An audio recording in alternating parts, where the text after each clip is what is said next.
Bwana Yesu asifiwe. Na kama fedha na dhahabu ni mali yake, kwa nini tupitie na tuteseke zaidi kwa sababu ya maisha haya ambayo tunayoyapitia? Kwa nini? Kila kitu kimekuwa kigumu.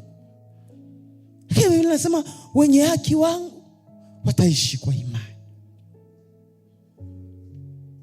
Nao wakisita sitakuwa na haja nao.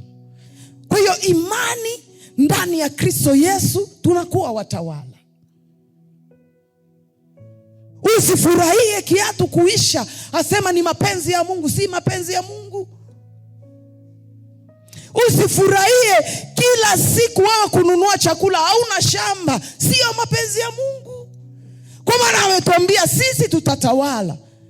Asema tumfanye mtu kwa sura yetu na kwa picha yetu, wakatawale.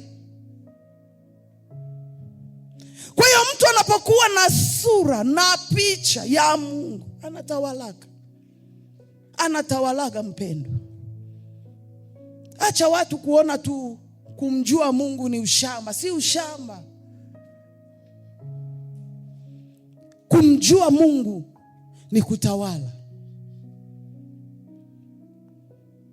Lakini unapotoka kwa Mungu, unapomuacha Mungu, unapoteza sura ya Mungu katika maisha yako, hapo ndipo michongoma na miiba inaanza kuota katika maisha yako.